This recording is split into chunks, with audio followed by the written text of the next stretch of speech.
పాట పాడుకున్నాం. ఏం పాట పాడుకున్నామండి? నీ స్వరం వినిపించు ప్రభువా. ఒకవేళ కనుక మనకి నిజంగా దేవుని స్వరం వినిపించకపోతే ఏమై ఉండేదంటారు? దేవుని స్వరం మనకి వినిపించట్లేదు. ఆది నుండి కూడా మనం దేవుని స్వరాన్ని వినలేకపోతున్నాం. మనం ఇక్కడ కూర్చున్న వాడు అంటారా? అసలు వాక్యమే తెలిసేది కాదు మనకి. ఎందుకు వాక్యం తెలిసేది కాదు? ఆయన స్వరాన్ని వినలేకపోతున్నాను కాబట్టి. ఆయన స్వరం వినాలంటే మనం ఏం చేయాలి? చెప్పండి. అలా కూర్చొని అలా ఆలోచిస్తూ ఉంటే మనకేమొస్తుంది? వినిపిస్తుంది. దేవుడు అవసరాన్ని బట్టి ఏం చేస్తారంటే ఒకసారి మాట్లాడవచ్చు, అవకాశాలు ఉన్నాయిలే, కానీ ఎక్కువ శాతంగా మాట్లాడేది దేవుడు వాక్యం ద్వారా. ఇందాక పాటలు పాడుకున్న అంతట్లో కూడా నీ వాక్యము నేర్పించుము, అందుట్లో నేను నడుచున్నట్లుగా. కాబట్టి మన జీవన శైలిలో వాక్యం అనేది చాలా ప్రాధాన్యమైనది. మన పునాది క్రీస్తు అనే బండ మీద కట్టుకుంటే కనుక అది పడిపోకుండా ఉంటుంది. అయితే ఇసుక నేల మీద కట్టిన వాళ్ళు ఉన్నాడు ఒక ఆయన, బండ మీద కట్టిన వాళ్ళు ఉన్నాడు ఒక ఆయన. ఈ రెండింటిలో కూడా ఇద్దరు ఒకే ప్రయాసపడ్డారు, కానీ తుఫాను వచ్చినప్పుడు ఏది కూలిపోయిందంటారు? బండ మీద ఉన్నది కూలిపోయింది. బండ మీద ఉన్నది కూలిపోయిందా? ఇసుక మీద ఉన్నది కూలిపోయింది. ఎందుకు కూలిపోయింది? గట్టిదనం లేదు. అలాగే మనలో కూడా దేవుని మందిరానికి వచ్చిన మనం కూడా ఇసుక మీద చాలాసార్లు కడతా ఉంటాం. చెప్పుకోవడానికి విశ్వాసులమేనా అంటే విశ్వాసులమే. యేసుక్రీస్తు ఎందుకు చనిపోయాడంటే నా కోసమే చనిపోయాడు. ఆయన ఏం చేశాడంటే రక్తాన్ని కార్చాడు. ఎందుకు ఈ భూమి మీదకి వచ్చాడు? మనం క్షమించడానికి వచ్చాడు. అంటే బేసిక్ థియరీ అంతా కూడా చాలా ఎక్కువగా తెలుస్తుంది. కానీ యోబువలే శ్రమలోకి వెళ్ళినప్పుడు కానీ లేకపోతే ప్రాబ్లమ్స్ వచ్చినప్పుడు కానీ మన విశ్వాసం ఏమవుతుందండి? ఒకసారి అసలైన విశ్వాసం ఏంటో యోబు భార్యమో ఏవునో తెలిసిపోద్ది అనమాట. యోబు భార్య ఏం చేసింది? దూషించి చచ్చిపోయింది.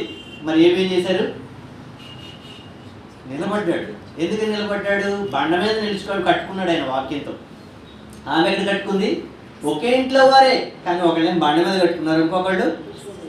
కాబట్టి క్రైస్తవులంగా పిలువబడుతున్న మనం, యేసు ప్రభుని వెంబడించే వారంగా పిలువబడుతున్న మనము, మరి యోహాను సువార్తలో 1వ అధ్యాయం 1వ వచనంలో మరి ఏం చదివిస్తా ఉంది? ఆదియందు వాక్యం ఉండెను, వాక్యము దేవుని యందు ఉండెను, ఆ వాక్యమే దేవుడై ఉండెను. కాబట్టి యేసయ్య అంటే ఎవరికంటే ఇష్టం అంటే అందరూ చేతులు ఎత్తుతారు.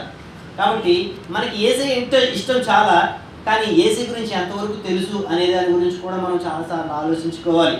యేసయ్య గురించి తెలుసుకోవాలంటే బైబిల్ చదవాలని తెలుసు మనకి, కానీ మనకి ఇష్టమైన యేసయ్య గురించి మనం ఎంతవరకు తెలుసుకున్నాము? మనకి ఇష్టమైన స్నేహితుల గురించి మనం ఏం తెలుసుకుంటాము? చాలా విషయాలు తెలుసుకుంటాం. ఎలా తెలుసుకుంటామండి? మీ ఫ్రెండ్ ఏమో రాజమండ్రిలో ఉన్నాడు, మీరేమి ఇక్కడ ఉన్నారు. మీ ఫ్రెండ్ గురించి తెలియాలంటే ఏం చేయాలి? వెళ్ళకపోయినా అంకుల్ గారు చెప్పినట్లు ఏం చేయాలి? ఫోన్ చేయాలి. ఫోన్ చేసి ఏం చేయాలి? చెప్పరా అనుకోరా? అలా మాట్లాడుకుంటామా? ఎలా మాట్లాడుకుంటామండి? అన్ని విషయాలు, అన్ని సంఘటనలు, అన్ని మనస్తత్వానికి సంబంధించినవన్నీ కూడా ఏం చేసుకుంటూ ఉంటాం? చర్చించుకుంటూ ఉంటాం. అరే నీ ఫ్రెండ్కి ఏ సమయంలో కోపం వస్తుందంటే ఏం చెప్తాము? అమ్మో పలానా పాయింట్ ఎత్తాం అనుకుంటాడు, చచ్చే కోపం అంటాం. ఎందుకని? కారణం ఏంటి? ఆడి మనస్తత్వాన్ని ఎరిగిన వాడిగా ఉంటా ఉన్నారు కాబట్టి ఆయన ఎప్పుడు కోపం వస్తుంది, ఎప్పుడు నెమ్మదిగా ఉంటాడు, ఎప్పుడు కోపపడతాడు, ఎప్పుడు ఆనందంగా ఉంటాడు అనేది అన్నీ తెలుసు. ఎందుకు? ఆయన మనస్తత్వాన్ని బాగా స్టడీ చేశారు కాబట్టి. మరి యేసయ్య గురించి తెలుసుకోవాలంటే ఏం చేయాలి? ఇందాక పట్టుకున్నాం కదా, వాక్యంని నేర్చుకోవాలి, బైబిల్ని కంఠస్థం చేయాలి. కాబట్టి కంఠస్థం చేస్తూ ఉంటే దేవుడు అనేక విషయాలను తెలియపరుస్తూ ఉంటాడు. వాక్యం తెలుసుకుంటా ఉండే కొద్ది లోతులోకి తీసుకెళ్తూ ఉంటాడు. మీ పునాది అనేది క్రీస్తు మీద కట్టబడతా ఉంటుంది. కాబట్టి మనం వాక్యం లోపలికి వెళ్దాము. వాక్యం లోపలికి వెళ్ళకముందు యోబు అనే విషయం గురించి మనం చూసుకుంటా ఉన్నాము. అయితే యోబు అనగానే మనకి క్షమించండి, యోబు కాదు, యోనా.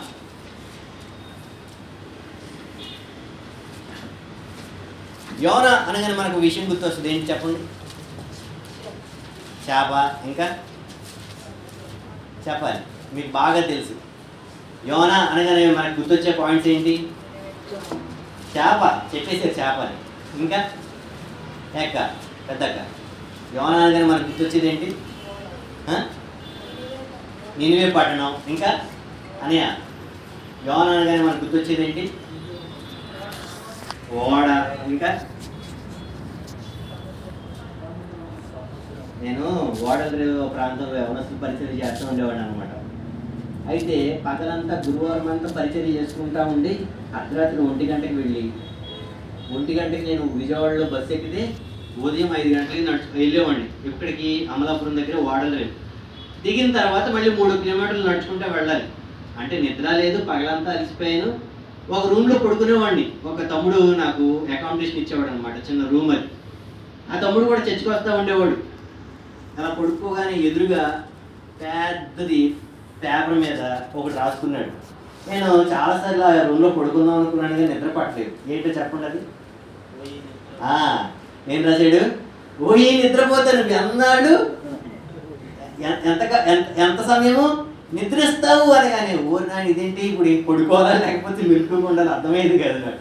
అంటే పగలంతా అలసిపోయాను, రాత్రి అంతా ప్రయాణం చేశాను, వెళ్ళి 1 గంట పడుకొని కొంచెం తమ్ముడాలతో మాట్లాడదామని చెప్పేసి అలా పడుకుందామని చూస్తే ఏం గుర్తొచ్చింది? ఏం కనిపిస్తుంది ముందు? తమ్ముడు రాయికి ఇది రాదేశం ఏంటి తమ్ముడు, కనీసం ఇటే రాకుంటే అన్న నా కోసం రాస్తున్నాను అన్న, అది కానీ చదువుకుంటే నా సోమర్థనం పోతుందని రాసుకున్నాను అన్న అన్నాడు. మంచిదే. అయితే చాలాసార్లు మనకి యోనా గ్రంథంలో ఇది కూడా మనకి ఎక్కువ గుర్తొస్తూ ఉంటుంది కదండి.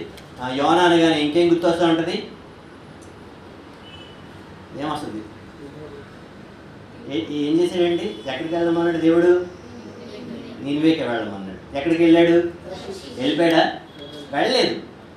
అంటే యోనాలో ఉన్న నెగిటివ్ క్వాలిటీ ఏంటది? చెప్పిన మాట వినకుండా అవిధేయుడిగా ఉన్నాడు. యోనాని మనం చాలాసార్లు ఏం చేస్తూ ఉంటామంటే అవిధేయుడిగా చూస్తూ ఉంటాం. యోనా అనగానే అరే దేవుడు చెప్పకుండా ఏం చేశాడు?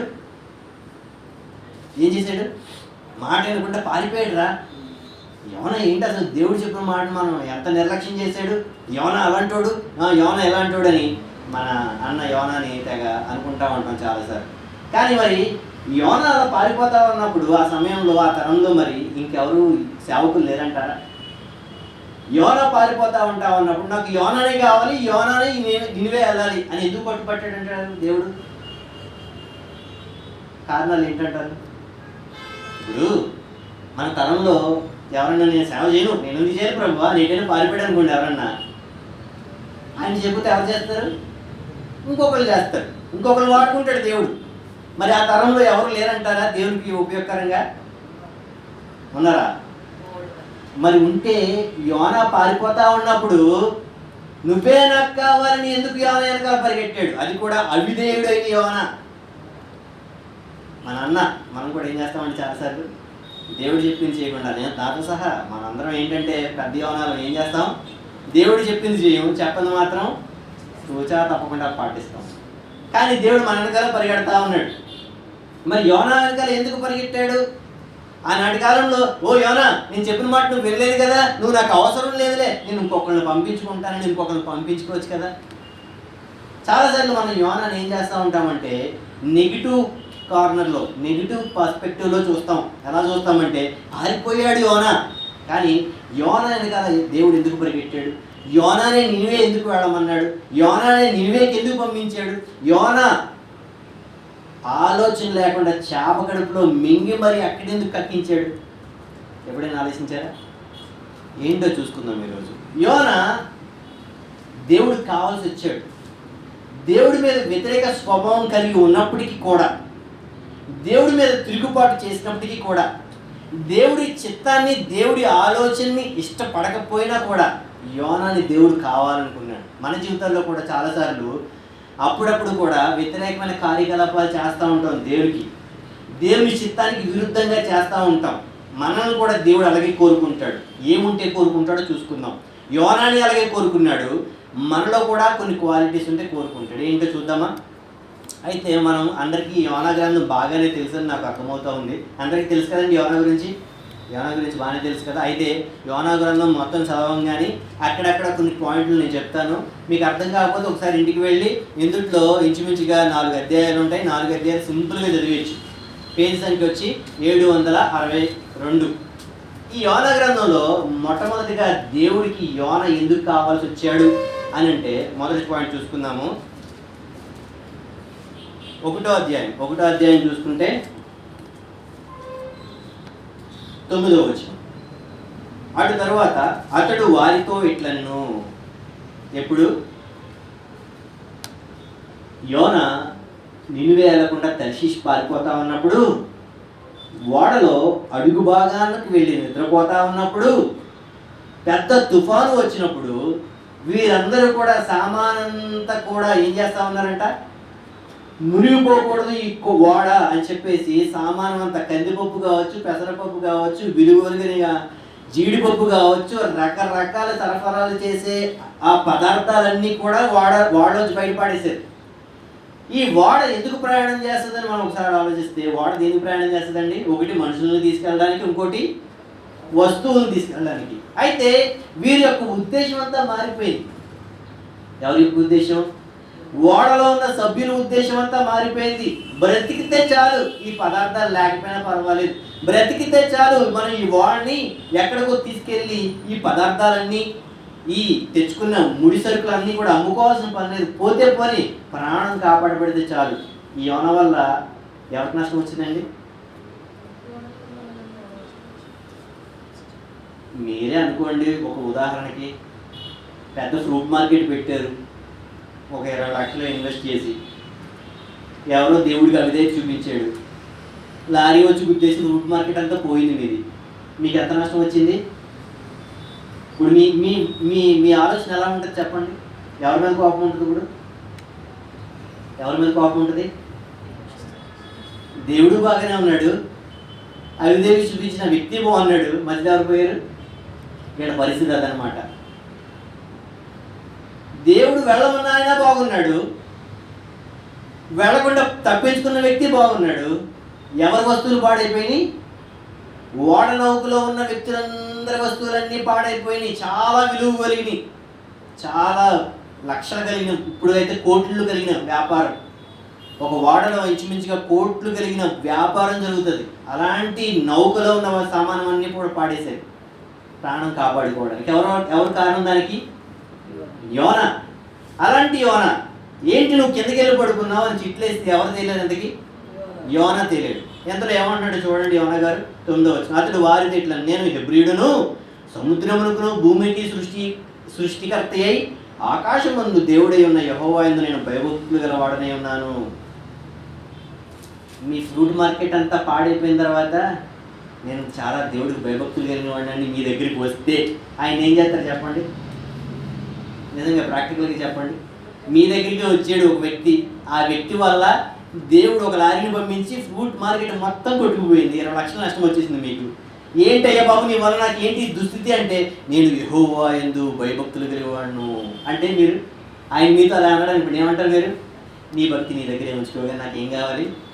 20 లక్షలు కావాలి బాబు, నేను అప్పు చేసి గిప్పు చేసి తీసుకొచ్చి పెట్టాను, నా అప్పు మాత్రం నేను తీర్చలేను, ప్రాణం అయితే కాపాడుకోవడం కాబట్టి ఏంటి ఇప్పుడు నువ్వు భక్తిపరుడివే, నీ దేవుడికి చెప్పి ఏం చెప్పంటావు? నాకు 20 లక్షలు ఇప్పించండి. కానీ అక్కడ వాళ్ళు అలా ఏం అనలేదు. కానీ ఎలా ప్రొక్లెయిమ్ చేసుకుంటాడండి యోనా గారు? అంత జరిగినా కూడా తన సాక్షి ఎలా ఉంటా ఉన్నాడు? యెహోవా యందు నేను.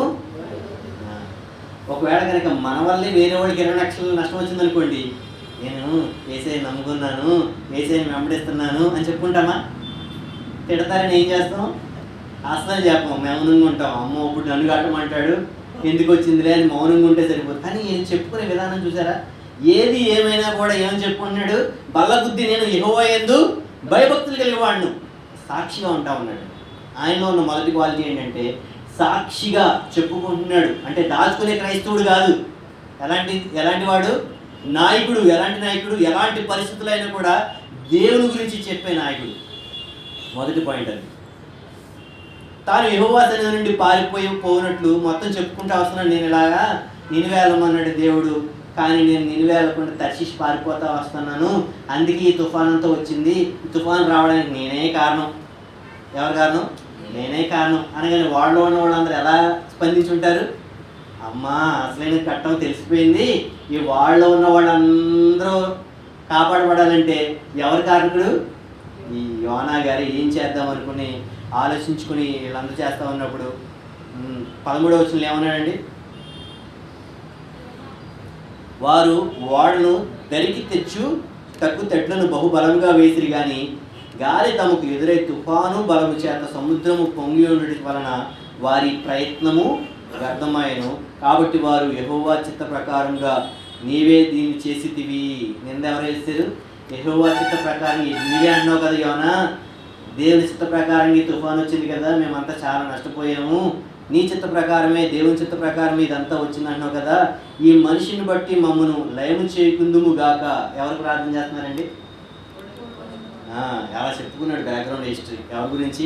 నేను జీవం కలిగి దేవుడిని ఆరాధిస్తున్నాను, నా దేవుడు మామూలుడు కాదు, అసలు ఆయన ఎలాంటి వాడు అంటే తుఫాను కూడా ఇలా లేపగలడు, ఇలా తుఫాను రావడానికి కారణం నేనే, ఒక తప్పు చేశాను అన్నాడు.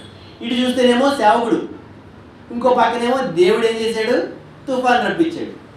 ఇప్పుడు ఈయన గద్దిద్దామా? సేవకుడు అయిపోయాడు. పోనీ దేవుడు గద్దిద్దామా? తుఫాను తెప్పించాడు. ఇంకెంత పెద్ద తుఫాను వస్తుందో, ఏం చేయాలి అర్థం కాని పరిస్థితి.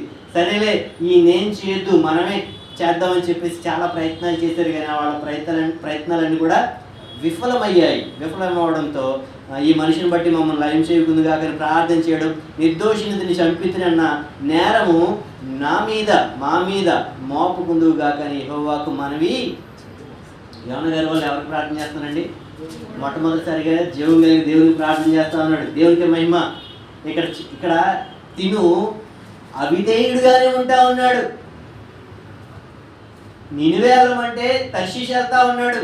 కానీ ఆ మార్గంలో కూడా దేవుని గురించి ఎలా చెప్తున్నాడండి? ఎంత రోషంగా చెప్తున్నాడు. కాబట్టి ఇలాంటి క్వాలిటీ ఉన్నవాడు దేవుడికి కావాలి. నీ జీవితంలో ఎలాంటి సందర్భంలో అయినా కూడా దేవుడి గురించి చెప్పేవాడుగాను చెప్పేదానిగా ఉంటే, నీ జీవితంలో చిన్న చిన్నవి ఏమన్నా ఉన్నా కూడా దేవుడు నువ్వే కావాలంటాడు. మనం ఏం చేస్తాం? కష్టం రాగానే ప్రార్థన చేయండి అంటే ఏం చేస్తామండి, విశ్వాసం అంతా పోయే, నీరసం అంతా వచ్చే. సంతోషంగా ఉన్నప్పుడేమో దేవుడి గురించి తెగ ఆలోచించే, కష్టం రాగానే దేవుడి గురించి పూర్తిగా మర్చిపోయే.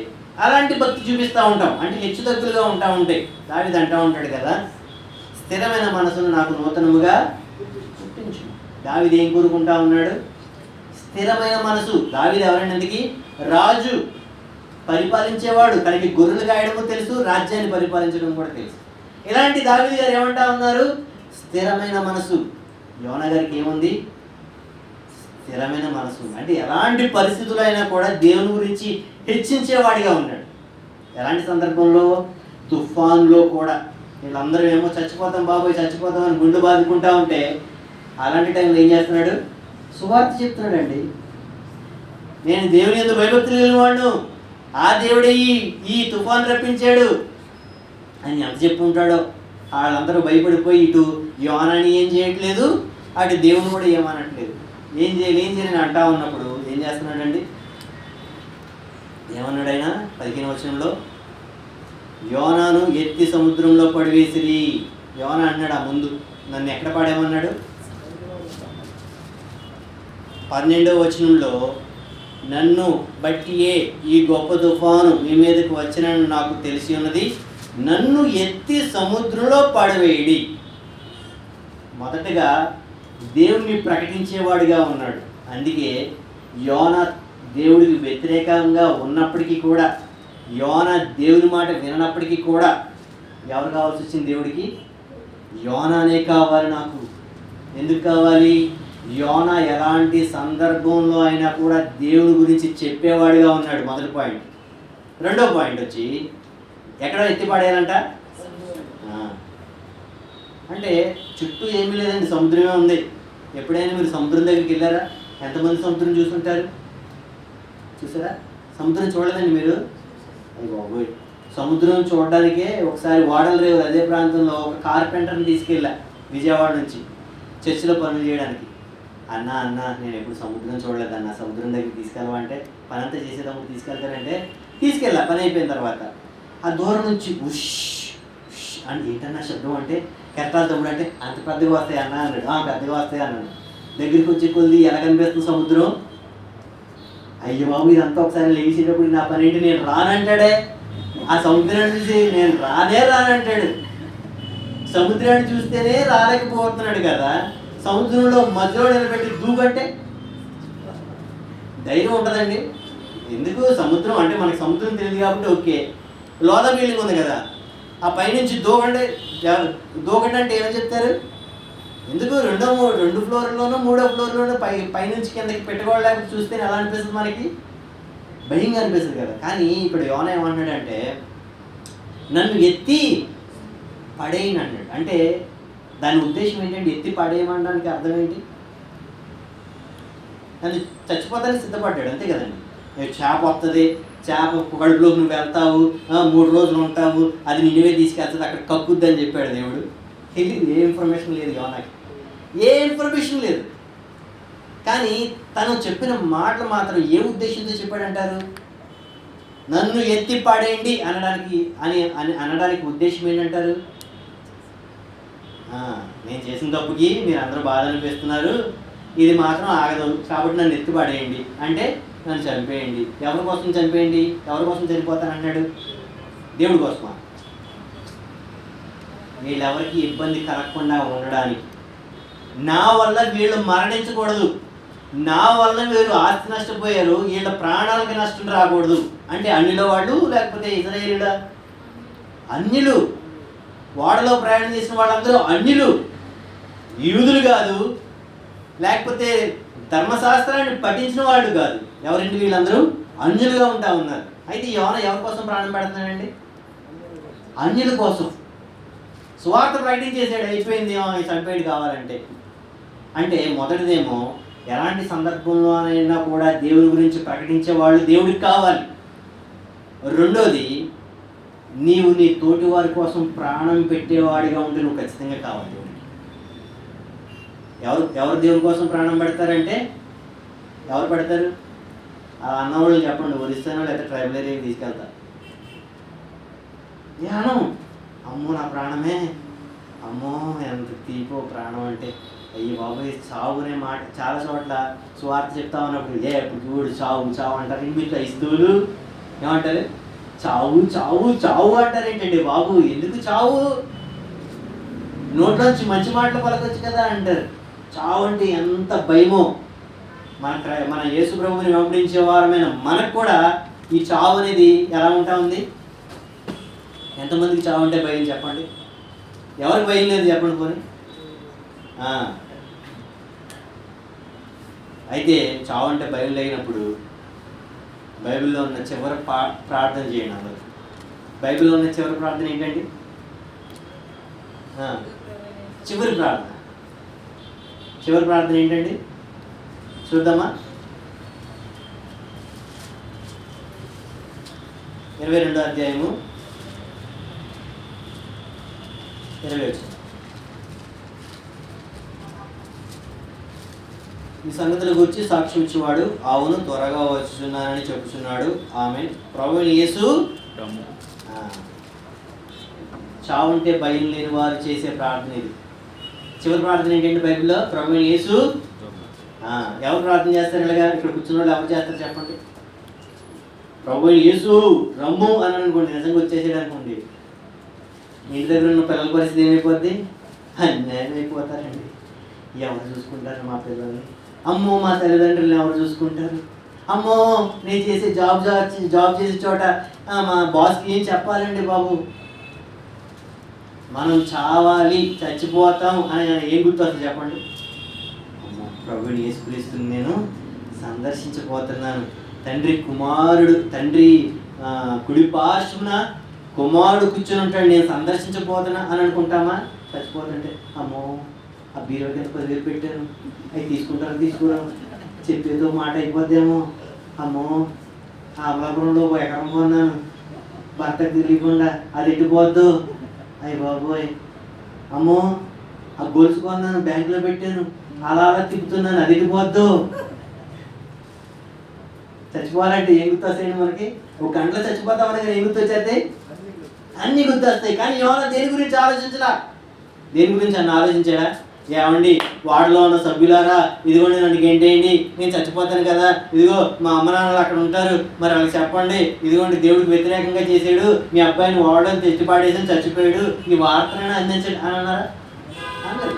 చావు గురించి భయపడాల. దేవుడికి వ్యతిరేకమైన ఆలోచన కలిగి ఉన్నప్పటికీ కూడా దేవుని కోసం చనిపోవడానికి, అంటే నేను చచ్చిపోతాను ఏ ట్రైన్ కింద పెట్టలే, అవసరాన్ని బట్టి చావడం కంటే బ్రతికి దేవుడి కోసం నిలబడడం గొప్ప. కానీ అవసరమైతే ప్రాణం పెట్టేంతగా ఎవరి కోసం ప్రాణం పెట్టాడు? పెట్టడానికి సిద్ధపడ్డాడు. అన్యుల కోసం ప్రాణం పెట్టేంతగా ఉన్నవాడు దేవుడికి కావాలి. చాలాసార్లు మనం ఏం చేస్తామంటే ప్రాణం అంటే ఎంత తీపిగా ఉంచుకుంటామో, అంటే ఈ లోకంలోనే ఒక 1000 సంవత్సరాలు బతికేస్తాము, ఈ 1000 సంవత్సరాలు బతికేసి మొత్తం సంపాదించేసి పిల్లలకి ఇచ్చేసి వాళ్ళని ఆస్తిమంతులు చేసేసి ప్రయోజనం చేసేసి కష్టపడేసి చేద్దాం అనుకుంటాం. కానీ దేవుడు ఏం చేస్తాడు? ఇంతలోనే వచ్చేసాడు అనుకోండి దేవుడు, నువ్వు బీరువా కింద దాచినవి ఏమైపోతాయి? ఏమైపోతాయి చెప్పండి? పువ్వులు పెట్టిలో దాచినవి ఏమైపోతాయి? ఏమైపోతాయి? అన్నీ అయిపోతాయి. ఏసయ్యా నువ్వు వచ్చేసావు కాబట్టి మరి అవి కనీసం నా పిల్లలకన్నా అలా ముడతాయి చెప్పేసి వస్తాను ఏసయ్యా అంటామండి. అలా అన్నాం అనుకోండి, దానికంటే దౌర్భాగ్యం ఏమైనా ఉందంటారా? చాలాసార్లు మనం ఏమనుకుంటామంటే మనమే ఏదో చేస్తున్నాం అనుకుంటాం. కానీ దేవుడు మనల్ని పోషించేవాడిగా ఉంటా ఉన్నాడు. మనం కష్టపడుతున్నాం కానీ మన అవయవాలన్నీ సక్రమంగా పనిచేసేలాగా ఉంచుతున్నాడు. మన ఆదాయాన్ని జాగ్రత్తగా ఉంచుతున్నాడు. కష్టపడుతున్నాం, దానికి ప్రతిఫలం ఇస్తా ఉన్నాడు. కానీ మనమే ఏదో చేసేస్తున్నాం అనుకోవడం పొరపాటు. కాబట్టి యోనా గారు మరణం గురించి ఆలోచించలేదు. ఎవరి గురించి ఆలోచించారు? తన తోటి సహోదరుల గురించి, తన తోటి వ్యక్తుల గురించి ఆలోచించారు. ఇంకోటి మూడోది చూసుకుందాం. మొదటిది ఏంటి చెప్పండి? మొదటిది ఏంటి? పారిపోతున్న యోనా దేవుడికి ఎందుకు కావాలనుకున్నాము? మొదటి పాయింట్ ఏంటి? స్థిరంగా సాక్ష్యం ఇచ్చేవాడిగా ఉన్నాడు ఎలాంటి పరిస్థితులు అయినా కూడా. తర్వాతది అన్యుల కోసం చనిపోయేవాడిగా ఉంటా ఉన్నాడు. మూడోది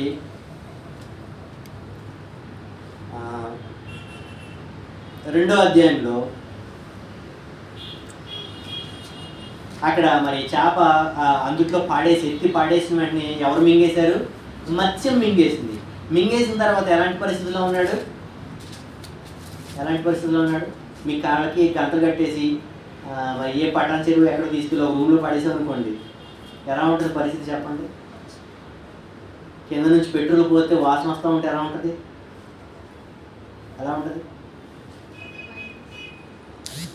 లేకపోతే ఒక వేడి రూమ్లో పెట్టేస్తే ఎలా ఉంటుంది? మగ్గిపోతూ ఉంటే ఎలా ఉంటుంది? చేప కడుపులో ఉండడం అనేది అసాధ్యం. ఏమైంది చెప్పండి? చేప మింగిన వెంటనే చేప కడుపులో ఏమి ఉత్పత్తి అవుతుంది? ఏం రిలీజ్ అవుతాయి? దాని యొక్క భోజనాన్ని అరగబెట్టుకోవడానికి ఏమో రిలీజ్ అవుతాయి? యాసిడ్స్ రిలీజ్ అవుతాయి. ఆ యాసిడ్ ఎలా ఉంటుంది? మనం చికెన్ తింటున్నాం కదా, చికెన్ కానీ మటన్ కానీ లేకపోతే గడ్డు ముక్కలు ఏదైనా తింటున్నాం కదా, అవన్నీ కూడా ఎలా అరిగిపోతున్నాయి? రుబ్రోలు ఏమైనా ఉందంటారా? కాదు. ఎందుకంటే ఎలా అరిగిపోతున్నాయి? యాసిడ్ అనేది రిలీజ్ అవుతుంది. ఎప్పుడైతే యాసిడ్ రిలీజ్ అయిందో ఈ ముక్కల్లో కంటుకుని ఆ ముక్కలన్నీ ముక్కలు అయిపోయి అదంతా పేస్ట్ లాగా అయిపోద్ది అనమాట. అంటే ఎలాంటి మాంసాలన్నా కరగబెట్టి యాసిడ్స్ రిలీజ్ అవుతాయి. మన చిన్న పొట్టకి అంత యాసిడ్ రిలీజ్ అవుతాయి. మత్స్యం ఎంత ఉంటుంది? పొట్ట కడుపులో ఉన్నాడు, మొత్తం చుట్లన్నీ లైట్లే, దీపస్తంభాన్ని పెట్టుకున్నాడా? ఏం లేదు, అగాధంగా ఉంది. ప్రార్థన చేస్తూ ఉన్నాడు. ప్రార్థనతో పాటు మరి పక్క నుంచి ఏం తగులుతూ ఉంది? సర్రమని కాలుతూ ఉంది. పక్క నుంచి అద్భుతమైన వాసన వస్తూ ఉంది. అంతకుముందు ఏం మింగిందో చేప గారు. ఏం వాసన వస్తుందండి చేప గడుపులో? చేపను కోస్తేనే వాసన తట్టుకోలేము, అలాంటిది చేప పేగులో ఉంటే ఎలాంటి వాసన వస్తుంది? బాగుంటుందా? అసలు సుగంధ పరిమళ ద్రవ్యాల వాసన వస్తుందా? అసలు ఉండలేమండి. ట్రైన్లో జర్నీ చేస్తూ ఉన్నప్పుడు ఏ జనరల్లో ఎక్కామా ఇక అంతే సంగతులు చెత్తగించు. ఇక దాంట్లోంచి ఎప్పుడు బయటపడతామా అని అనుకుంటాం. ఎప్పుడైనా నార్త్ ఇండియా వెళ్ళారా? ట్రైన్లో వెళ్ళకండి, ఇందులో జనరల్లో వెళ్ళారా? నేను మళ్ళీ రాలేదు, అసలు ఈ ట్రైన్ నేను ఎక్కనే అంటాం. అలాంటి వాసన వస్తాను. అంటే ఇష్టం లేని ప్రాంతంలో ఉండలేము.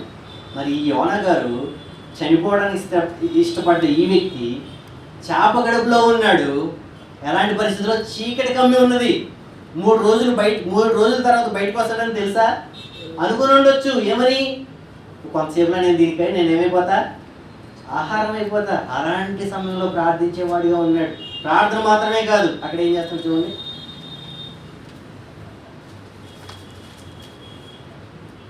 ఎనిమిదవ వచనం.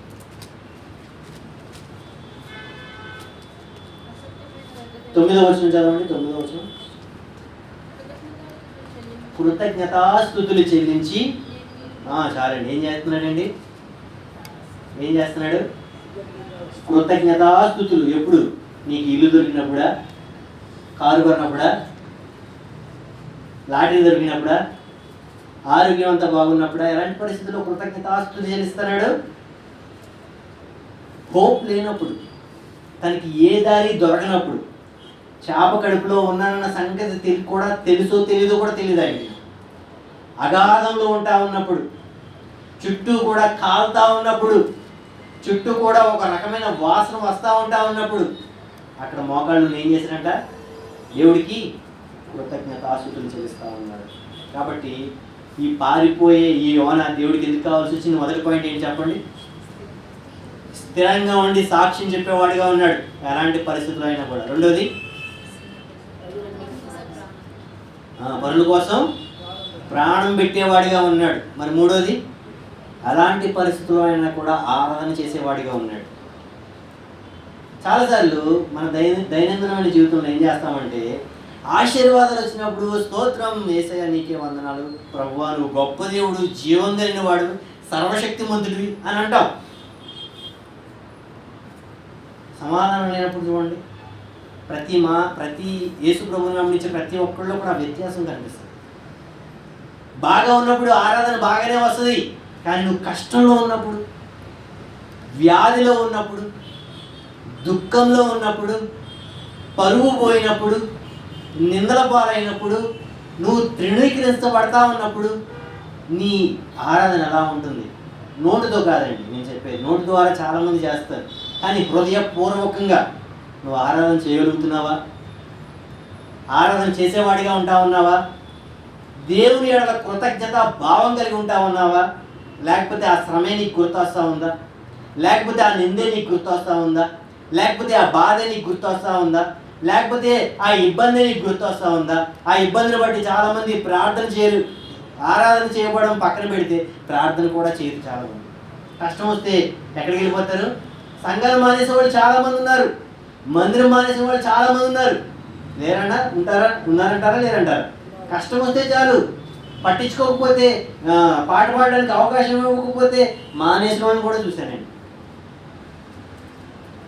దేవుని సేవకుడు ప్రైజ్ రాడని సరిగ్గా చెప్పలేకపోయినా మానేసిన వాళ్ళు ఉన్నారు. ఏ ఆలోచనతో చెప్పారో తెలియదు. ఆయనకైతే నువ్వు అంత ప్రాధాన్యత ఇస్తావా, నాకు ఇవ్వా అని చెప్పకుండా ఏం చేస్తారు? హృదయంలో నొచ్చుకొని మానేసిన వాళ్ళు కూడా ఉన్నారు. కానీ యోనా ఎలాంటి పరిస్థితుల్లో అయినా కూడా దేవుణ్ణి ఆరాధించేవాడిగా ఉన్నాడు. మొదట స్థిరమైన సాక్ష్యం కలిగిన వాడిగా ఉంటా ఉన్నాడు. ఎలాంటి పరిస్థితుల్లో అయినా స్థిర మనస్తత్వం కలిగి సాక్ష్యాన్ని ప్రకటించేవాడిగా ఉన్నాడు. రెండోది, పరుల కోసం ప్రాణం పెట్టేవాడిగా ఉంటా ఉన్నాడు. మూడోది, ఎలాంటి పరిస్థితుల్లో అయినా కూడా మరణించే ముందు కూడా దేవునికి కృతజ్ఞతాస్తుతులు చెప్పేవాడిగా ఉన్నాడు. అంటే దేవుని కోసమే నా ప్రాణం, చనిపోయిన పర్లా నేను దేవుణ్ణి ఆరాధిస్తాననే స్థిరత్వం అన్నమాట. 4 చూద్దాం. 3వ అధ్యాయము. అంతటా యెహోవా వాక్కు 2వ మారు యోనాకు ప్రత్యక్షమై సెలవిచ్చిందేమనగా, నీవు లేచి నినివే మహాపురమునకు పోయి నేను నీకు తెలియజేయు సమాచారము దానికి ప్రకటన చేయము. వెళ్ళి ఎక్కడ కక్కిందండి? తీసుకెళ్ళి నినివే దగ్గర కక్కిందా లేదా? మీరు మందిరానికి వచ్చేటప్పుడు, నడుచుకుంటా వచ్చేటప్పుడు అక్కడ ఏదో డ్రైనేజ్ కనిపిస్తే అందులో పుట్టుక్కలు పడిపోయారు. తక్షణమే తీసుకున్న నిర్ణయం ఏంటి చెప్పండి? మీరు మందిరానికి వచ్చేటప్పుడు సరిగ్గా వినండి, చక్కగా వినండి, మీకు అర్థమవుతుంది. మీరు మందిరానికి వచ్చేటప్పుడు ఎక్కడో డ్రైనేజ్ ఉంది, చూసుకోకుండా అందులో పడిపోయారు. తక్షణమే మీరు ఏ నిర్ణయం తీసుకుంటారు చెప్పండి? ఇంటికి వెళ్ళి మళ్ళీ రెడీ అయ్యి నీట్గా సగమైనా పర్లా, ఏమవ్వాలి? రెడీ అయ్యి వెళ్ళాలి. మరి యోన కడుపులో కుళ్ళిపోయిన కంపు కడుపులో ఉన్నాడు, కక్కిన దాంట్లో మెదులునోడు ఎలా ఉంటుందండి పరిస్థితి? ఎలా ఉంటుంది?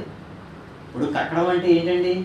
యోనాని కక్కినప్పుడు యోనాకి ముందు తిన్న ఆహారం కూడా ఏం చేసింది?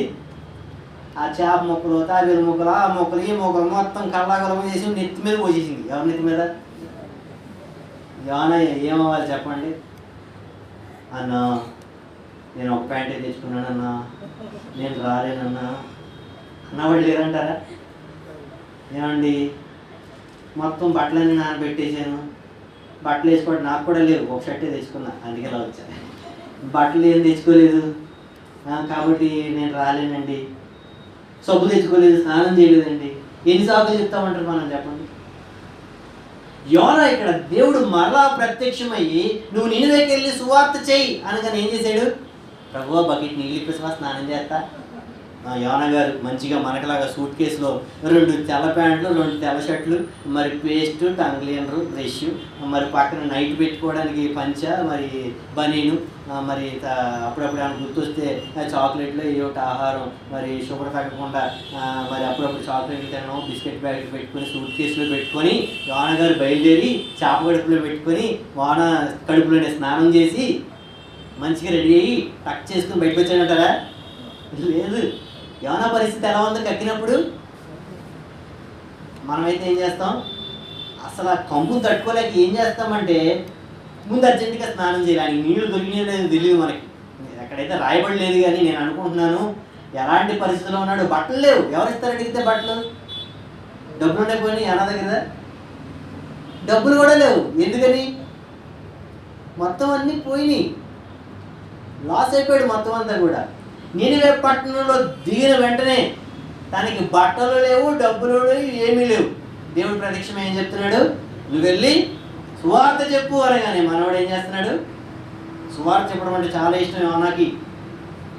రోషం కలిగిన వాడు, దేవుని సాక్ష్యం, దేవుని గురించి సాక్ష్యం పలికేవాడు, పనుల కోసం ప్రాణం పెట్టేవాడు. ఎలాంటి వాడు ఏం చేశాడండి? నీవు లేచి నినివే మహాపురమునకు పోయి నేను నీకు తెలియజేయు సమాచారం దాన్ని ప్రకటన చేయము. 3వ వచనం, 3వ అధ్యాయం.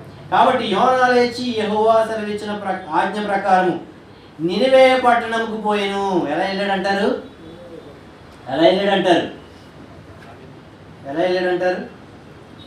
గాడిదని కొనుక్కున్నాడా?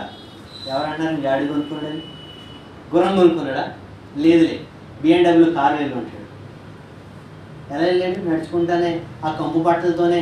మరి ఎంత ఎంత ఎంత కంపు ఉంటుంది, ఎంత విచిత్రంగా ఉండి ఉంటాడు. అలాగే దేవుని మాటను పట్టుకుని చెప్పి వెళ్ళేవాడు ఉన్నాడు, వెళ్ళన్నాడు. కానీ ఇప్పుడు ఏం చేస్తున్నాడు? వినేవాడు ఉన్నాడు. కాబట్టి నినివే పట్టణము దేవుని దృష్టికి గొప్పదై 3 దినముల ప్రయాణం అంత పరిమాణం గల పట్టణము. యోనా ఆ పట్టణంలో 1 దిన ప్రయాణం అంత దూరం సంచరించు ఇక 4 దినములకు నినివే పట్టణం నాశనముగనని ప్రకటన చేయగా. 3 దినాలు పడుతుందండి ఆ పట్టణం చుట్టూ ఒకసారి తిరగాలంటే. ఎలా వెళ్ళాలి? నినివే ఎలా యోనా గారు ఎలా తిరగాలి? ఇప్పుడు ఉర్రాన్ని ఏమన్నా అద్దెకి తెచ్చుకున్నాడంటారా? ర్యాపిడో బుక్ చేసుకున్నాడా? లేదు, నడుచుకుంటూ తిరిగాడు. ఎలా నడుచుకుంటూ తిరిగాడు? అదే కంపు బట్టలతో. ఎవరైనా కంపు బట్టలు తెలితే దగ్గరికి రానిస్తారండి? ఎవరు రానివ్వరు. కానీ దేవుడు చెప్పిన మాటను పట్టుకొని 3 దినాలు కష్టపడేవాడు ఉన్నాడు. 40 దినాలు కూడా తిరిగాడేమో. 3 దినాలు 3 దినాలు ఒక్కసారి తిరిగితే పట్టే అంత దూరం మరి ఎన్ని రోజులు తిరిగాడంటారు? మరి భోజనం ఎవరు పెట్టారంటారు? నీళ్ళు ఎవరు ఇచ్చారంటారు? సొబ్బు ఎవరు ఇచ్చారంటారు? పళ్ళు తోగడానికి మళ్ళీ వేపలు ఎవరు ఇచ్చారంటారు? ఏ సదుపాయం లేదు. చివరిలో చూసుకుంటే ఎక్కడ పడుకున్నాడంట ఆయన? ఎక్కడ? చెట్టు కింద. చెట్టు కూడా కాదు, అది ఒక మొక్క లాంటిది, సొర చెట్టు, అది పాదు లాంటిది అనమాట. ఎక్కడ? ఒక కొండ మూలకెళ్ళి. అంటే పడుకోవడానికి మంచి ప్లేస్ కూడా లేదు. అంటే దేవుని పని ఉందని మిమ్మల్ని అందరం ఒకసారి తీసుకెళ్ళి ఏ రోడ్డు పక్కన 4 చేపలు వేసేసి ఇక్కడే పడుకుని అంటే ఎలా ఉంటుంది? మన స్వభావం ఎలా ఉంటుంది? ఎలా రియాక్ట్ అవుతాం మనం? ఇక్కడ దాకా తీసుకొచ్చి మమ్మల్ని రోడ్డు పక్కన పడుకోమంటారా? మాకు ఇల్లు లేవా? మాకు తినడానికి లేవా? మమ్మల్ని ఇక్కడికి తీసుకొచ్చి అవమానపరుస్తారా అని ఆలోచన మనకు వస్తాయి. కానీ యోనా గారు నిద్ర ఎక్కడ పోయాడో తెలియదు. కొండ పక్కన పడుకున్నాడు, ఎండలో బ్రతికాడు, ఎక్కడ తిన్నాడో తెలియదు, ఏం పెట్టారో తెలియదు. మనకలాగా అటు వెళ్తే జామ చెట్టు, ఇటు వస్తే వేప చెట్టు దొరకవు. ఆ యూదులో ఆ ప్రాంతాలన్నీ కూడా ఎడారిమయం, కొండ ప్రాంతాలు, ఏమీ దొరకవు. మరి ఏం తిన్నాడో ఏం బతికాడో తెలియదు. మరి అన్ని రోజులు తిరిగి ఏం చేశాడండి? మొదటి పాయింట్ చెప్పండి. యోనా పారిపోతున్నా కూడా యోనా దేవుడికి కావాలి. ఎందుకు కావాలి? స్థిరమైన సాక్ష్యాన్ని చెప్పేవాడిగా ఉన్నాడు. అంటే స్థిరమైన బ్రతుకు ఉంటూ సాక్ష్యాన్ని ప్రకటించేవాడిగా ఉన్నాడు. రెండోది, పరుల కోసం ప్రాణం పెట్టేవాడిగా ఉన్నాడు. మూడోది, ఎలాంటి సందర్భంలో అయినా కూడా ఆరాధించే వ్యక్తిగా ఉన్నాడు. మరి నాలుగోది, కష్టపడేవాడిగా ఉన్నాడు. ఎలాంటి కష్టం? ఏ సాకులు చెప్పకుండా, నాకు అది కావాలి, ఇది కావాలి, అక్కడ ఇది లేదు, ఇక్కడ లేదు, నాకు కాకులతో ఆహారాన్ని పంపు అని ఏమన్నా అన్నాడా? ఏమనలే. అసలు ఏం తిన్నాడో రాయబడలేదు. అసలు అన్నిటిని అంగీకరించి దేవుడు చెప్పింది విన్నాడు. అంటే కష్టపడే నైజం కలిగిన వాడు, సోమరిపోతి కాదు, కష్టపడేవాడిగా ఉంటా ఉన్నాడు. ఇలా కష్టపడిన వ్యక్తిని తర్వాత ఇంకేంటి చూడండి.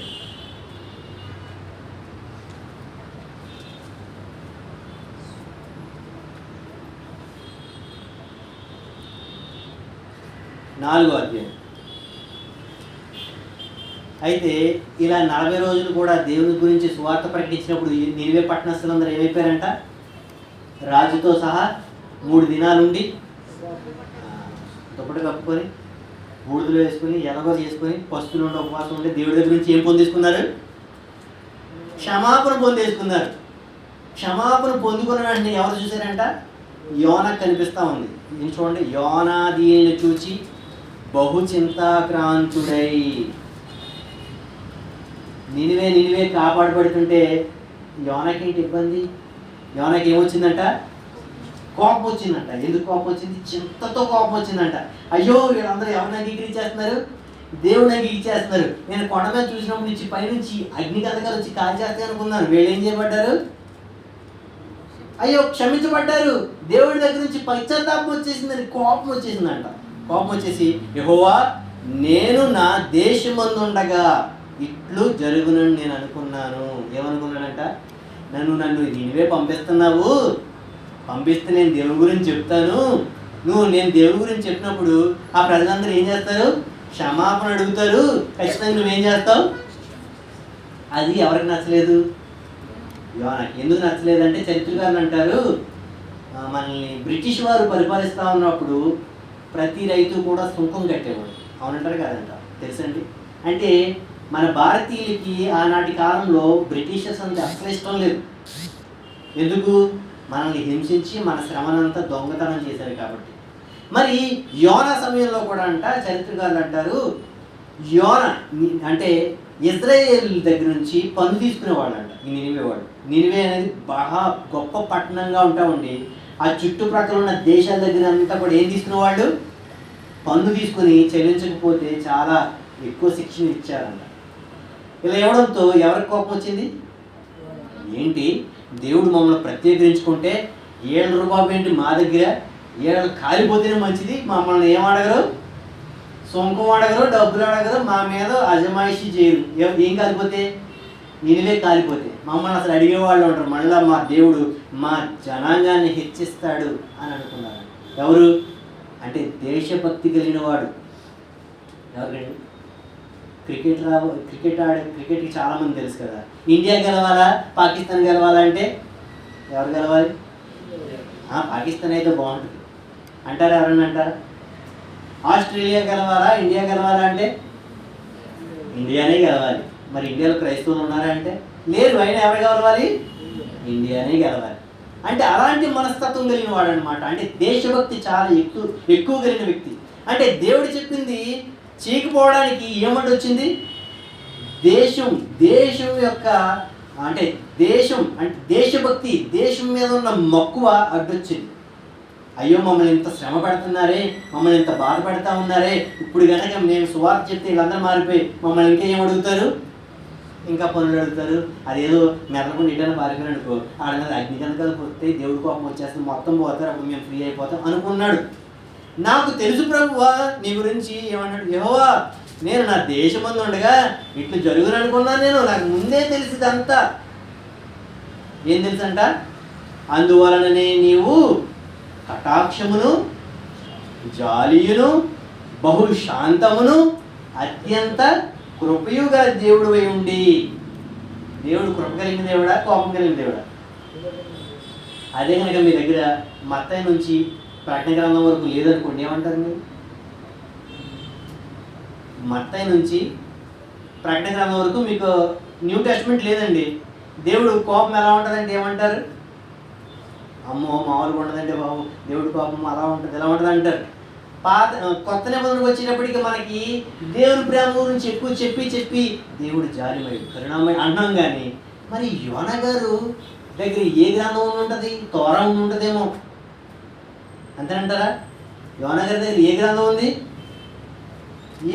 ఉంది? తోరా ఉంది, అంతే. కానీ యోనాకు అర్థమైన విషయం ఏంటంటే దేవుడు ఎలాంటి వాడంట? కటాక్షమును, జాలియును, బహుశాంతమును, అత్యంత కృపగల దేవుడు అయి ఉండి. యోనా గారికి బాగా అర్థమైంది దేవుడు మనసుని ఎరిగిన వాడు, దేవుని యొక్క మనసుని ఎరిగి దేవుడు ఎలాంటి వాడు చెప్పేవాడుగా ఉంటా ఉన్నాడు. మన దగ్గర కనుక జీవగ్రంథం లేకపోతే మనం చెప్తామంటే అలాగా ఉంది కాబట్టి వాక్యాల తర్వాత వాక్యాలు విన్నాం కాబట్టి దేవుడు ఎలాంటి వాడో చెప్పగలుగుతున్నాం. కానీ నిజంగా మన దగ్గర జీవగ్రంథం లేకపోతే మనం చెప్పగలమా? చెప్పలేము. కానీ యోనా గారు చెప్పగలిగాడు. ఆయన దగ్గర ఏ గ్రంథం ఉందో మనకు తెలియదు, కానీ దేవుణ్ణి బాగా తెలుసుకున్నవాడు. ఎలా తెలుసుకున్నాడండి? కళ్ళు మూసుకుంటే దేవుడు చెప్పేసాడంటారా? చదివాడు, వాక్యాన్ని నేర్చుకున్నాడు, పఠనం చేశాడు, దేవుని గురించి ఎక్కువగా ఆలోచించడం మొదలుపెట్టాడు. ఎవరైతే దేవుని గురించి ఎక్కువ ఆలోచిస్తారో వారికి దేవుని వాక్యం ఎక్కువ అర్థమవుతుంది. కాబట్టి ఏమన్నాడండి? దేవుని మనసుని ఎరిగిన వాడిగా ఉంటా ఉన్నాడు. మొదటిది ఏంటి? స్థిరమైన మనస్తత్వం కలిగి సాక్ష్యం చెప్పేవాడిగా ఉన్నాడు. పరుల కోసం ప్రాణం పెట్టేవాడిగా ఉంటా ఉన్నాడు. ఎలాంటి సమయంలో కష్టకాలంలో అయినా కూడా ఆరాధించేవాడిగా ఉన్నాడు. కష్టపడే నైజం కలిగిన వాడు. ఇంకోటి దేశభక్తి కలిగిన వాడు. ఇంకా దేవుని గుణలక్షణాలు ఎరిగిన వాడిగా ఉంటా ఉన్నాడు.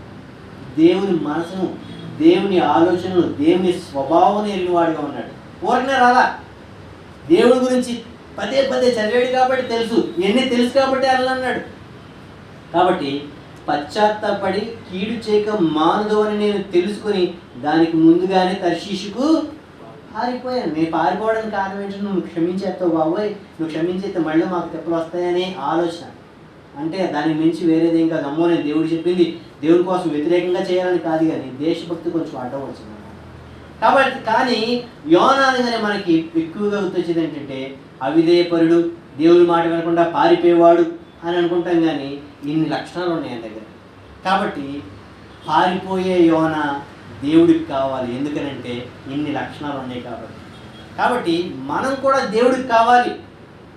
అవునంటారా కాదంటారా? మన దగ్గర లక్షణాలు లేకపోయినా క్రొత్త నిబంధనలో ఉన్న మనము క్రీస్తు సింహాసనం ఎదుట ధైర్యంగా నుంచోవడానికి మనం ఏం చేయకపోయినా ఆయన స్వరక్తం ఇచ్చి మనల్ని ఏం చేశాడండి?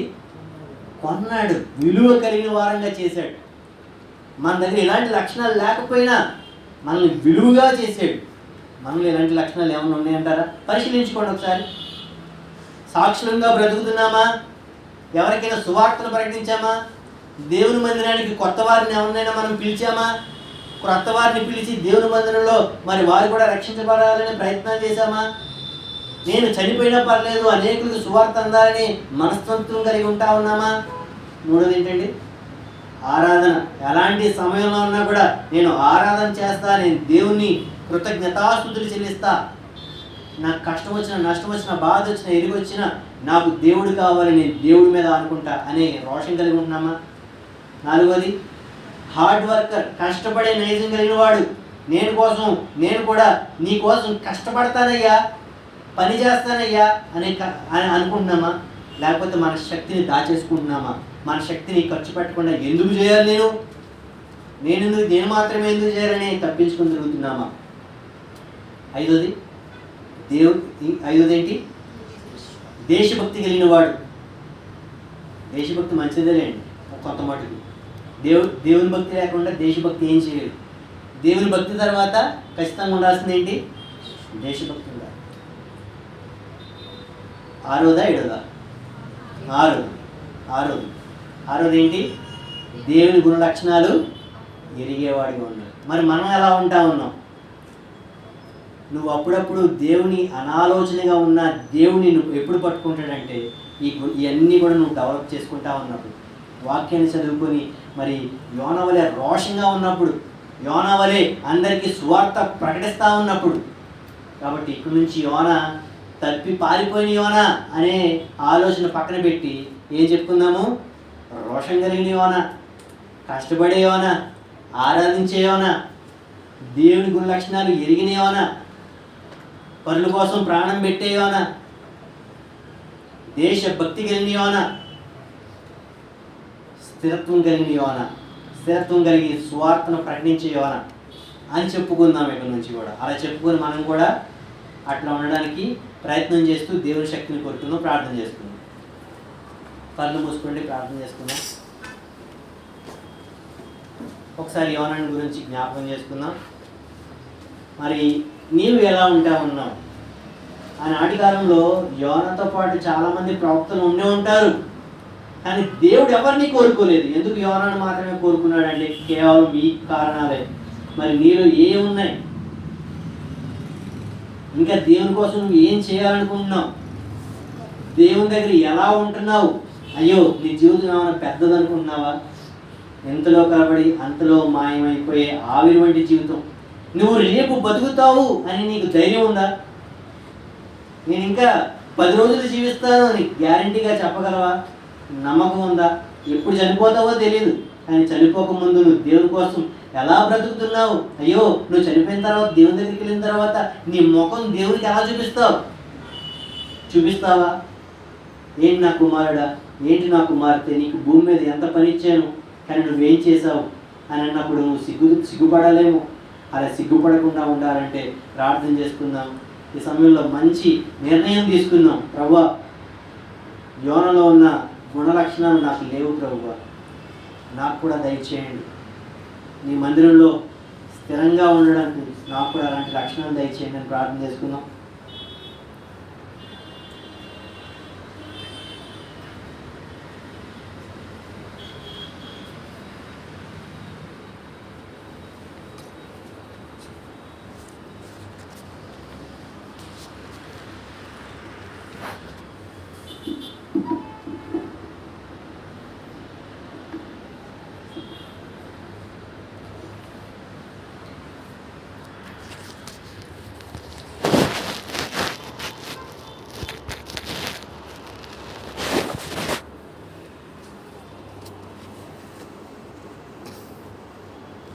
ప్రార్థన చేసుకుందాం. ప్రేమగల కృపగల తండ్రి, గొప్ప దేవ, కృపా కనికరములు కటాక్షములు కలిగిన తండ్రి, వాత్సల్యత కలిగిన దేవ, నిజంగా ఎంతో మంచి దేవుడి ఈ రాత్రి సమయం మాకు ఎంతో ఆశీర్వాదకరంగా చేసిన దేవ, స్తోత్రాలు.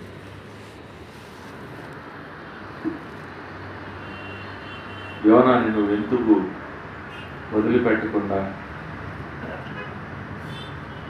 నీ సేవలో వాడుకున్నావు? అంతమంది ఉండగా ఆయన్నే ఎందుకు కోరుకున్నావు, పట్టుబట్టినావు,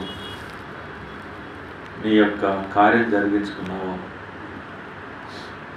అదే మేము ఈరోజు తెలుసుకున్నాం ప్రభువా. నీకు స్తోత్రాలు. యోనా అనగానే ఒక అవిధేయుడిగానే మేము చూస్తుంటాం ప్రభువా. నీ లేఖనాలు ఎంత గొప్పవి. మేము కూడా నీ లేఖనాలు ఇంకా ఎక్కువగా తెలుసుకొని ఆ ప్రకారం మీరు తెలియజేసిన వాటి ప్రకారం జీవించడానికి మాకు సహాయం చేయండి. యోనాలో ఉన్న శ్రేష్టమైన గుణాల్ని మాకు తెలియజేసినారు. 6 విషయాలు తండ్రి. మేమందరం కూడా వీటిలో ఫెయిల్ అయినామని ఒప్పుకుంటున్నాం. మమ్మల్ని సరిచేయండి ప్రభువా. స్థిరమైన మనసు కలిగి సాక్ష్యం, నీ గురించి సాక్ష్యం చెప్పేవారు నేను ప్రకటించే విషయంలో సాయం. మా నోరులు నీ మహిమార్థమై తండ్రి నిన్ను ప్రకటించడానికి మాకు సహాయం చేయండి. ఎంత రోషం కలిగి ఆయన చక్కగా ప్రకటిస్తున్నాడు తండ్రి. ప్రభా, నీ గురించి మేము సాక్ష్యం ఇచ్చే విషయంలో సిగ్గుపడకుండా ధైర్యంగా ప్రభా, నీ మహిమార్థమై ఆయన మేము సాక్ష్యాన్ని ఇచ్చేవారంగా చేయండి. నేను ప్రకటించడానికి మాకు సహాయం చేయండి. మేము భయస్థులం ప్రభా, పిరికి వాళ్ళం, కనికరించండి. అంతేకాదు తండ్రి, ఇతరుల గురించి ఎంత ప్రాణం పెడుతున్నారు, ప్రాణం పెట్టడానికి కూడా రెడీగా ఉన్నాడు. మేము ఆలోచిస్తే నాయన ఇతరులకు ప్రాణం కాదు కదా, చిన్న హెల్ప్ చేయడానికి కూడా మేము వెనకాడతాం. ఎట్లాంటి వారు తండ్రి, మేము మమ్మల్ని కనికరించి ఇక ఆరాధన ఇచ్చే విషయానికి వస్తే ప్రభువా, మా జీవితాల్లో సనుగుడు గొనుగుడు, మరి ఆయన ఆ పరిస్థితిలో, ఆ చేప కడుపులో, ఆ గలీజు పరిస్థితిలో, ఆ దుర్వాసన, అక్కడ కూడా నిన్ను స్తుతిస్తున్నాడు. నిజంగా మాకు నేర్పించండి తండ్రి. చిన్నదానికి పెద్దదానికి సనిగే వాళ్ళం, గొనిగే వాళ్ళం, బాధపడే వాళ్ళం. ఆయన చూసి మేము నేర్చుకోవాలనుకుంటున్నాం. ప్రతి సమయంలో నిన్ను ఆరాధించే బిడ్డలుగా నన్ను మమ్మల్ని నుంచి మనం వేడుకుంటున్నాం తండ్రి. కష్టపడే నేచర్ నాయన కక్కిన తర్వాత, ఆ చేప కక్కిన తర్వాత తను ప్రభువా అదే దుస్తులతో అదే రీతిగా పట్టణం అంతా తిరిగి సువార్త ప్రకటించడం. ప్రభువా, ఎంత హార్డ్ వర్క్ నీ కొరకే, నీ పని కొరకే. నిజంగా ఈ విషయంలో కూడా మేము, మా పనుల విషయంలో మేము హార్డ్ వర్క్ చేస్తాము. నీ పని అంటే మాకు ఎక్కడ లేని సోమర్థనం. నిజంగా తండ్రి, సిగ్గుచేటు ఇది నాయన. మా కోసం, మా కుటుంబాల కోసం కష్టపడతాం, కానీ నీ కోసం, నీ పని కోసం మేము సోమరిపోతులం నాయన. మా కాళ్ళు చేతులు పనిచేయవు.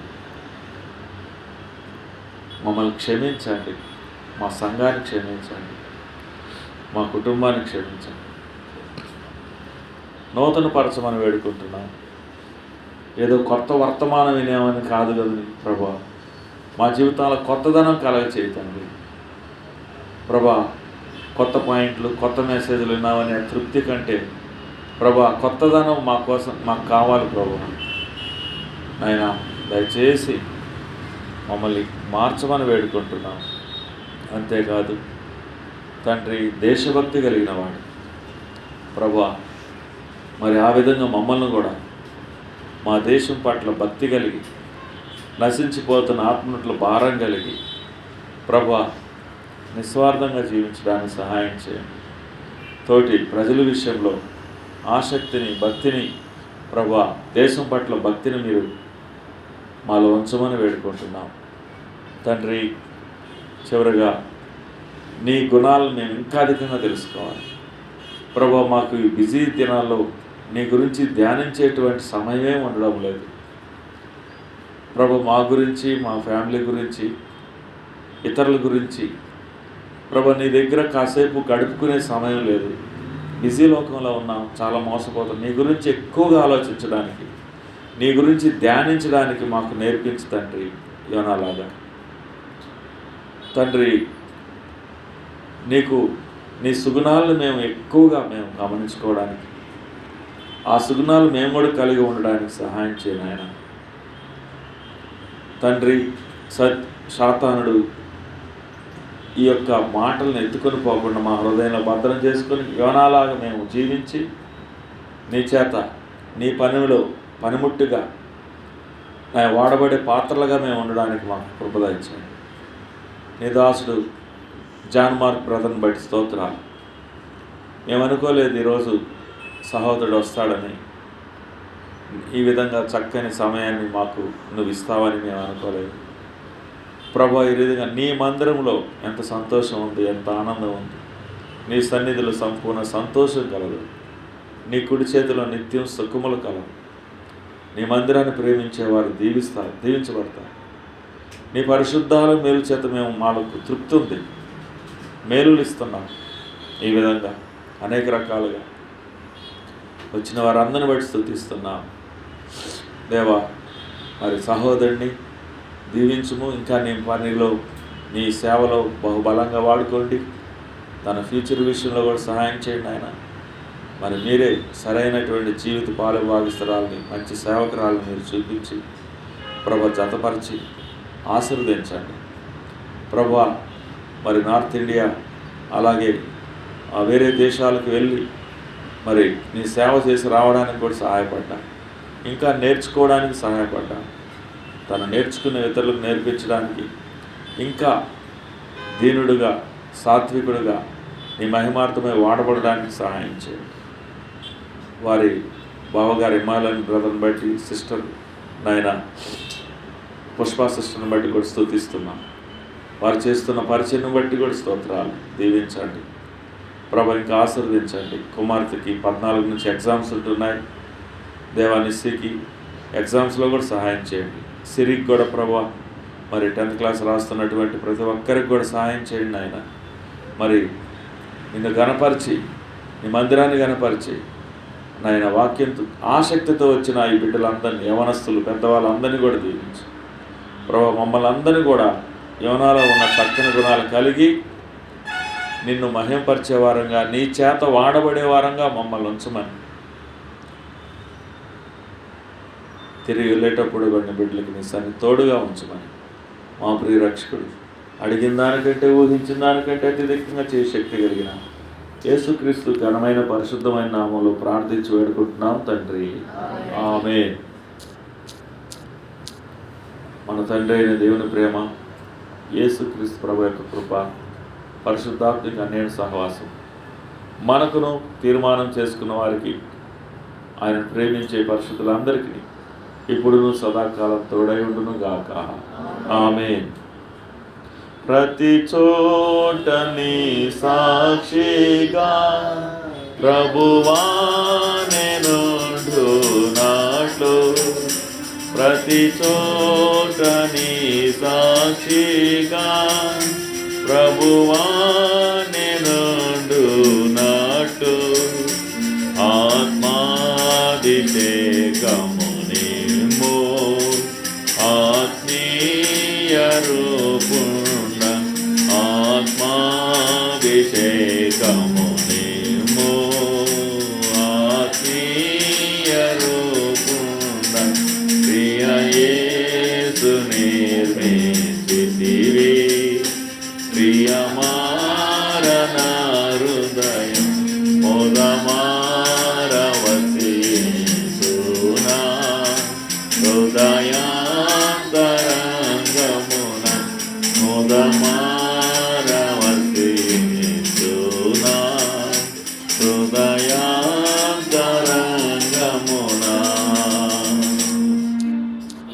అందరికి ప్రైజ్ ది లార్డ్.